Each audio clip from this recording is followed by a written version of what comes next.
হরে কৃষ্ণ, রাধে রাধে। তো আজকে যে আমরা স্তবোক্তি পড়ব সেটা হলো বিষাদ যোগ। তো সেই যে তথ্যগুলো সেগুলো আমরা বলছি, আপনারা মনোযোগ সহকারে গীতার এই পার্টগুলো শুনতে থাকুন। বিষাদ যোগ প্রথম থেকে আমি যতটুকু পারবো আজকে আপনাদের সামনে শোনাচ্ছি আর কি, শুনতে থাকুন। শুনুন, আমি সামান্য করে শ্লোক পড়ে আপনাদেরকে সামনে নিয়ে আসবো, বুঝাবো।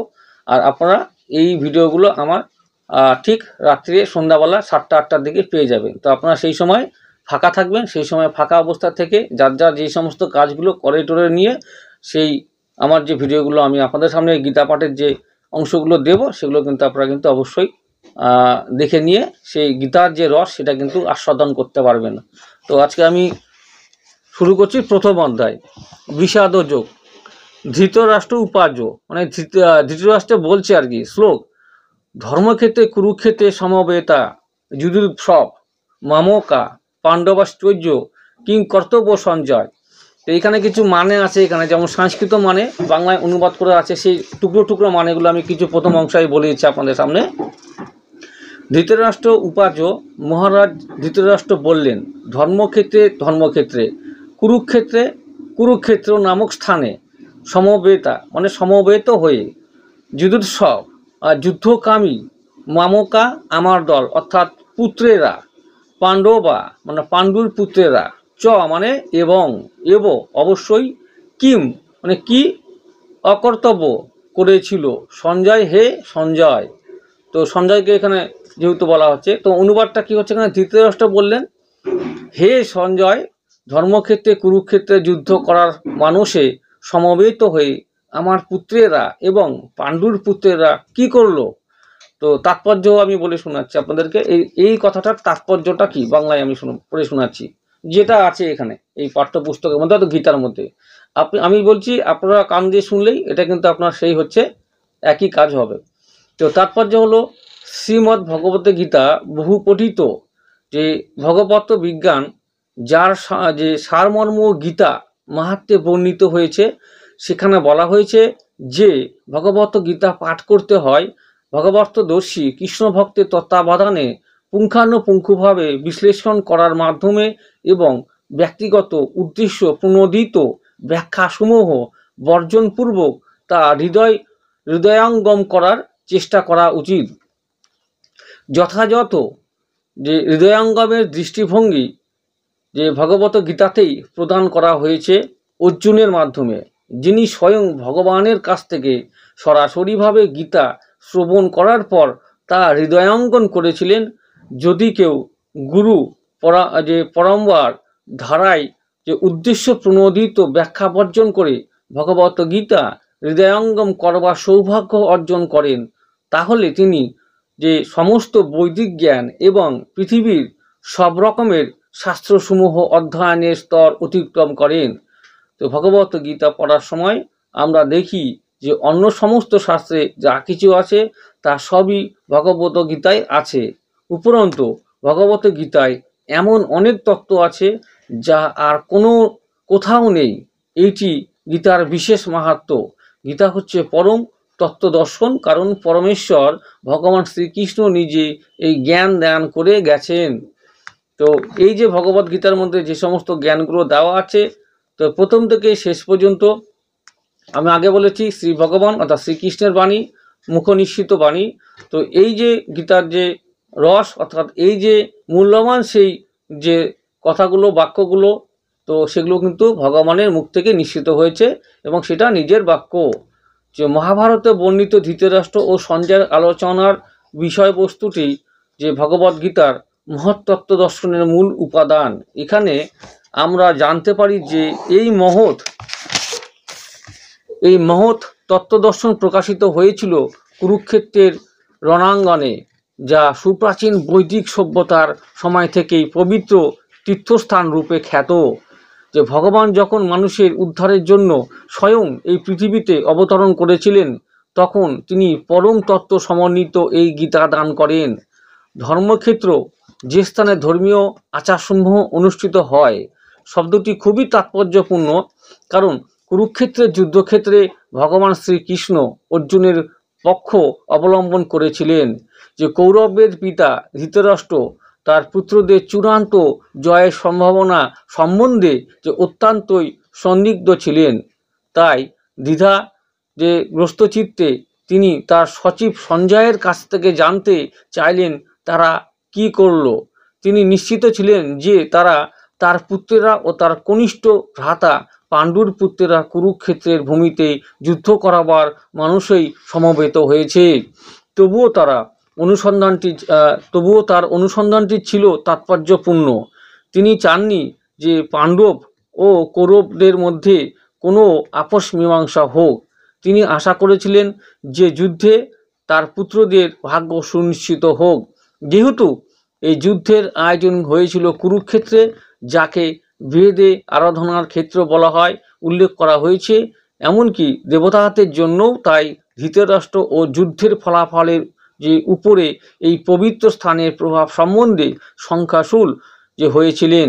তিনি খুব ভালোভাবে জানতেন যে অর্জুন এবং পাণ্ডুর অন্যান্য পুত্রদের উপরে এই পবিত্র স্থানের যে মঙ্গলময় প্রভাব পড়বে, কারণ তারা সকলেই ছিলেন অত্যন্তই ধর্মপরায়ণ। সঞ্জয় ছিলেন ব্যাসদেবের শিষ্য, তাই ব্যাসদেবের আশীর্বাদে তিনি দিব্য দৃষ্টির প্রভাবে ধৃতরাষ্ট্রের ঘরে বসেও কুরুক্ষেত্রের রণাঙ্গন দেখতে পাচ্ছিলেন। তো সঞ্জয় ছিল ব্যাসদেবের শিষ্য, তো সেই ব্যাসদেবের আশীর্বাদে তিনি দিব্যদৃষ্টি যে প্রভাবে সে ধৃতরাষ্ট্রকে যুদ্ধের যে সমস্ত বর্ণনা কুরুক্ষেত্রে সে কিন্তু ঘরে বসেই তাকে দিয়েছিল আর কি, যেহেতু দেখতে পাচ্ছিল সব কিছু কুরুক্ষেত্রে কী হচ্ছে, সমস্ত কিছু সঞ্জয়ের চোখে ধরা পড়ছিল। তার জন্য সে সমস্ত বিষয়বস্তু সমস্ত সে রাজাকে, অর্থাৎ যে সে বলার জন্য এখানে যে দিব্য যে চক্ষু সেটাকে কিন্তু প্রদান করেছিল ব্যাসদেব। আর তাই ধৃতরাষ্ট্র তাকে যুদ্ধক্ষেত্রে পরিস্থিতি সম্পর্কে জিজ্ঞাসা করেন। তো পাণ্ডবেরা এই ধৃতরাষ্ট্রের পুত্ররা ছিলেন একই পরিবারভুক্ত, যে পাণ্ডবরা এবং ধৃতরাষ্ট্রের পুত্ররা একই পরিবারের অন্তর্ভুক্ত ছিল তারা। কিন্তু ধৃতরাষ্ট্রের মনোভাব এখানে প্রকাশ পেয়েছে যে তিনি কেবল তার পুত্রদেরই যে উদ্দেশ্য প্রণোদিতভাবে যে কৌরব বলে গণ্য করে পাণ্ডুর পুত্রদের বংশগত উত্তরাধিকার থেকে বঞ্চিত করতে চেয়েছেন। তাদেরই যে অর্থাৎ ধৃতরাষ্ট্রের যে পুত্র তাদেরই সে হচ্ছে কিন্তু তাকেই সেই পুত্রদের কিন্তু একমাত্র যে বংশগতভাবে চেয়েছিল, কিন্তু তার যে পাণ্ডুর যে পুত্র তারা কিন্তু সেই উত্তরাধিকার রূপে কিন্তু বঞ্চিত করতে তিনি চেয়েছিলেন ধৃতরাষ্ট্র। তো এইভাবে তার ভ্রাতুষ্পুত্র বা পাণ্ডব পুত্রদের প্রতি তার মনোভাবের মাধ্যমে ধৃতরাষ্ট্রের বিশেষ দৃষ্টিভঙ্গিটি সম্বন্ধে বোঝা যায়।